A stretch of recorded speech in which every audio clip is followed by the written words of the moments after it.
নমস্কার বন্ধুরা, সবাইকে শুভ সকালের অনেক অনেক শুভেচ্ছা জানিয়ে শুভ বিবাহের আজকের পর্বের রিভিউ আমি শুরু করছি। শুরুতেই তো দেখতে পাচ্ছি যে সুধা বিজিতকে তার প্ল্যানটা বলে দিচ্ছে যে বিয়েতে ঠিক কী কী করতে হবে আর কি করে এই মানে ছেলের বাড়ির লোকেদের সত্যিটা সবার সামনে নিয়ে আনতে হবে। তখন সেখানে ঝিনুকও আসে, ঝিনুকও শোনে। তবে বিচিত্রা বলছে তোর সাহস আছে, মানতে হবে, হ্যাটস অফ টু ইউ, ঠিক আছে, তুই যা বলবি তাই হবে। তখন ঝিনুক বলছে এটা করাটা কি ঠিক হবে? সুধা বলছে এতে যদি আমাদেরকে বাড়ি থেকে বেরও করে দেওয়া হয় তো হবে, তাও ভালো, কিন্তু নিজেদের স্বার্থে ডলির জীবনটা আমি কিছুতেই খারাপ হতে দেব না, এইটাই বলছে সুধা। ওদিকে তো দেখা যাচ্ছে বিচ্ছুকে নিয়ে খুব হাসি ঠাট্টা হচ্ছে বাড়িতে। বিচ্ছুর পিছনে নাকি মেয়েদের লাইন লেগে থাকে, আর তার গায়ে হলুদ লাগানো দেখে মনে হচ্ছে তারও যেন গায়ে হলুদ হচ্ছে, শুধু টোপরটা পড়তে বাকি।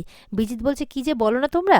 এরপরে বিজিতের বিয়ের কথা বললে বিজিত মানে বিচ্ছু বলছে আর কি, সরি বিজিত নয়, যে বিচ্ছুর বিয়ের কথা যখন বলা হচ্ছে তখন বিচ্ছু বলছে আগে আমি একটা চাকরি পাই, তারপর আমি বিয়ে করব।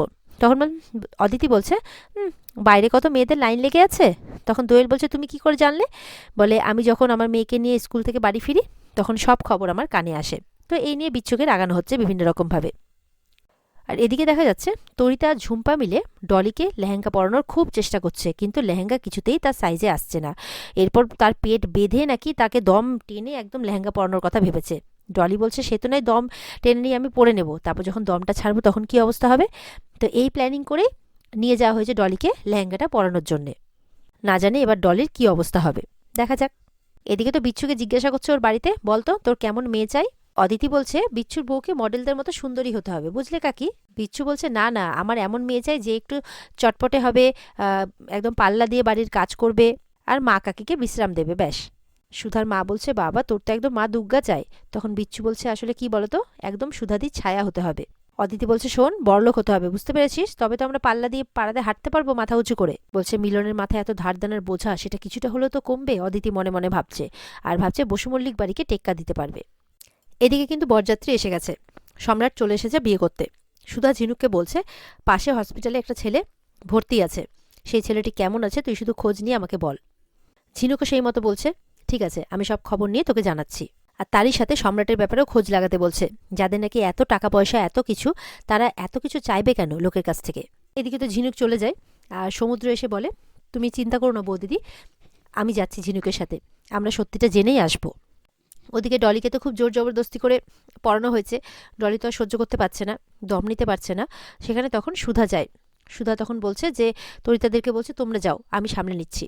এরপর ডলিকে বলছে ডলি তোমার যদি পরে অস্বস্তি বোধ হয় তাহলে তোমার যেটাতে স্বাচ্ছন্দ্য বোধ হয় তুমি সেটাই পরো। তখন ডলি মনে মনে ভাবছে যে ও যদি এই ড্রেসটা না পরে তাহলে তো ছেলেটি আবার রাগ করবে, মানে সম্রাট। তো বলছে না না বৌদি আমি ঠিক আছি, কিন্তু এদিকে কিন্তু দম নিতে পারছে না ঠিক করে। এরপরে সুধা তো ডলিকে সাজিয়ে দিচ্ছে। ডলি বলছে মেয়েদের অনেক কিছু সহ্য করতে হয় বলো, তোমাকেও তো বিয়ের পর অনেক কিছু সহ্য করতে হয়েছিল। তখন সুধা বলে সহ্য করা আর মানিয়ে নেওয়ার মধ্যে কিন্তু একটা তফাৎ আছে, সেটা কিন্তু তোমাকে বুঝতে হবে। সুধা বলছে মানিয়ে নেওয়াটা তো সমাজের ধর্ম, ভালোবাসার মানুষের জন্যে আপনজনের জন্য যদি কষ্ট করতে হয় তুমি অবশ্যই মানিয়ে নেবে। মেয়েরা হলো মায়ের জাত, সব কিছু সহ্য করতে পারে।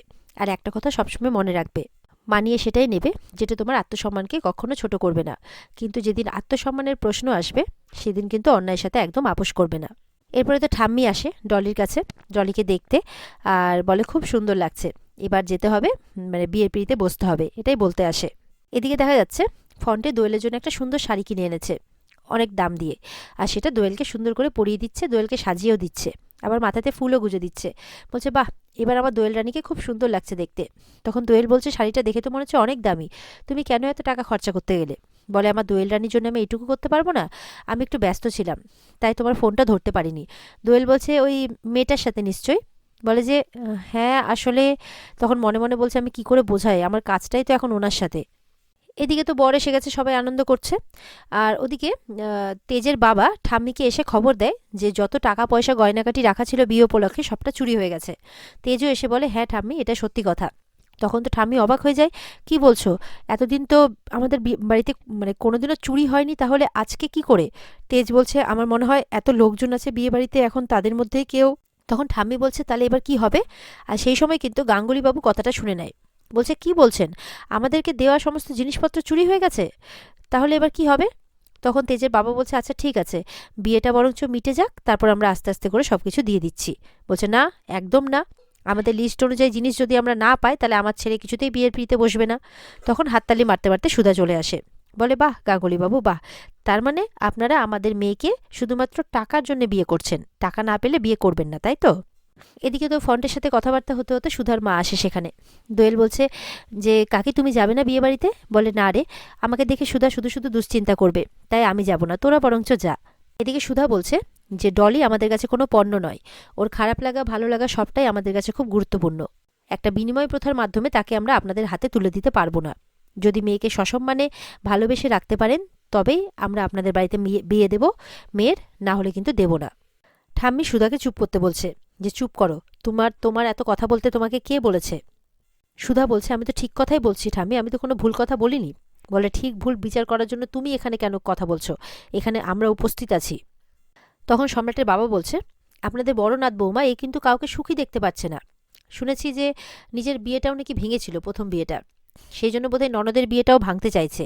এখন তো সুধা ম্যারেজ বিউরো খুলেছে, তার মাধ্যম দিয়ে বোধহয় নিজের প্রতিশোধ নিতে চাইছে। তখন তেজ বলছে, ও এই বাড়ির বড় বউ, আপনার সাহস কিভাবে হয় যে আমার ওয়াইফের ব্যাপারে এইভাবে কথা বলার? বলে, ওর সাহস কিভাবে হয় যে বিয়ে ভেঙে দেওয়ার কথা বলার? এটা আমার আর তোমার ঠাম্মির মধ্যে বোঝাপড়া, তার মাঝে তোমার বউ ঢুকতে যাচ্ছে কেন? সুধা বলছে, পণ দেওয়া আর পণ নেওয়া এই দুটোই কিন্তু আইনত অপরাধ। তো আপনি এই আইনত অপরাধটা কেন করছেন? সম্রাটের বাবা তো সুধার কথা শুনে বলছে, ছি ছি ছি, কি কুতর কি মেয়ে রে বাবা! একদিকে বাড়ি ভর্তি লোক, দুপক্ষের আত্মীয় স্বজন এখানে উপস্থিত, তার মধ্যে মেয়েটা বিয়ে ভাঙার কথা বলছে। বলছে, এইভাবে যদি অপমান করার ছিল তাহলে সম্বন্ধটা করেছিলেন কেন? তখন সুধা বলছে, আপনি ভুল করছেন, আমি কিন্তু একবারও বিয়ে ভাঙার কথাটা বলিনি আপনাকে। আমি বলেছি যে গাড়ি, সোনা দানা, টাকা পয়সা এগুলোর বিনিময়ে আমরা আমাদের মেয়েকে দিতে পারবো না। আপনি যদি আমাদের মেয়েকে পছন্দ করে বিয়েটা করাতে চান আপনার ছেলের সাথে, তাহলেই বিয়েটা হবে। বলছে, পণ দেওয়া আর নেওয়া দুটো আইনত অপরাধ, আর এই সবের মধ্যে আমরা কিছুতেই জড়াবো না। সম্রাটের বাবা বলছে, কি আইনি বেআইনি শেখাচ্ছ আমাকে? আমি কি এইসব এর কিছু বুঝি না? আমার ছেলের বাজারে কদর কতটা এটা জানো তোমরা? মাসিমা, আপনারাই বলুন না যে আপনাদের মেয়ের মধ্যে এমন কি আছে যে ওকে পছন্দ করতে হবে? না আছে রূপ, না আছে গুণ, এটা শুনে তো ডলির মা বাবা খুব অবাক হয়ে যায়, সাথে তেজও। বলছে, সেই জায়গায় আমার ছেলে বিদেশ ফেরত হয়ে আপনার মেয়েকে বিয়ে করতে চেয়েছে, এবার তো ঠাম্মিও অবাক। বলছে, কোথায় ধন্যবাদ দিয়ে আমাদের পা ধরে রোয়াব করবে তা না, বেশি বেশি রোয়াব দেখাচ্ছে। আমাদের পা ধরে ধন্যবাদ জানাবে আর কি, সেই জায়গায় বেশি বেশি রোয়াব দেখাচ্ছে। বলছে, আপনার মেয়ের না রূপ আছে, আর না সে এমন কিছু ভাবে সম্মানিত হয়েছে যে পুরো দেশ জুড়ে তার নাম আছে। তেজের বাবাকে বলছে।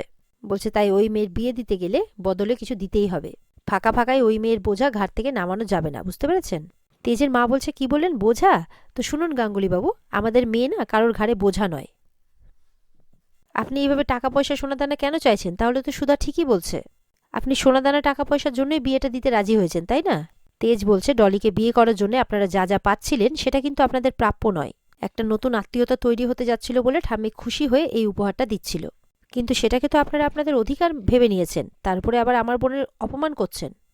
এত বড় সাহস হয় কি করে আপনাদের আমাদের সামনে এরকমটা করার? তেজের বাবা বলছে, আমি এইভাবে আমাদের মেয়েকে আপনাদের পরিবারে পাঠাতে পারবো না।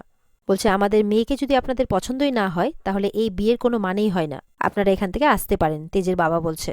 এবার ঠাম্মি বলছে, বড় খোকা তুমি থামবে? ওই সুধার পাল্লায় পড়ে তোমার বুদ্ধি লোপ পেল নাকি? আর একটা কথা কিন্তু তুমি বলবে না। ঠাম্মি বলছে, গাঙ্গুলি বাবু আপনি যান মণ্ডপে, ছেলেকে বিয়েতে বসান, আমি আপনাকে কথা দিচ্ছি যে মেয়ে বিদায়ের আগে আমি আবার সবটা ব্যবস্থা করে ফেলবো। বলছে, কাননবালা দেবী তো এখনো বেঁচে আছে, সে যখন তার নাতনির বিয়ে দেবে বলেছে তখন এই মণ্ডপেই তার বিয়ে হবে, আর তার জন্যে যা দিতে লাগে আমি তা দেব। তারপর আবার লোকটা বলছে, দাঁড়ান মাসিমা, আপনার সাথে কথা হয়েছিল বিয়ের আগে আপনি সবটা পৌঁছে দেবেন, তা যখন পৌঁছতে পারেননি তখন তার ক্ষতিপূরণ দিতে হবে, তাই নয় কি? ঠাম্মি বলছে, ক্ষতিপূরণ? বলছে, হ্যাঁ, আপনি তো আপনার নাতনির জন্য সবই ব্যবস্থা করেছেন, তো সেটাই করবেন আবার, তো তার সঙ্গে একটা ফ্ল্যাট হলেও কিন্তু মন্দ হয় না। এটা শুনে তো বাড়ির সবাই অবাক। বলছে, আমি তো শুনলাম আপনারা নাকি বালিগঞ্জে একটা প্রপার্টি নিয়েছেন। তেজ কিন্তু নিজেকে আটকে রাখতে পারছে না, বলছে, গাঙ্গুলি বাবু নিজেদের কিন্তু সমস্ত সীমা অতিক্রম করে যাচ্ছেন আপনারা লোভের। এত কিছুর পরও আপনারা এখন ফ্ল্যাট চাইছেন? বলছে, ভেবে দেখুন মাসিমা, বিয়েটা না হলে কিন্তু আপনাদের মেয়েই লগ্নভ্রষ্টা হবে। ঠাম্মি তো চুপ করে দাঁড়িয়ে আছে, সুতাদের তো কারো পছন্দ নয়। আর এখানে আজকের পর্ব শেষ হয়ে যায়। তো বন্ধুরা, এই ছিল আজকের পর্বের রিভিউ। ভালো লেগে থাকলে অবশ্যই পর্বকে কিন্তু লাইক আর কমেন্ট করে জানাতে ভুলবে না, আর আমাদের চ্যানেলকে সাবস্ক্রাইব করতেও ভুলবে না।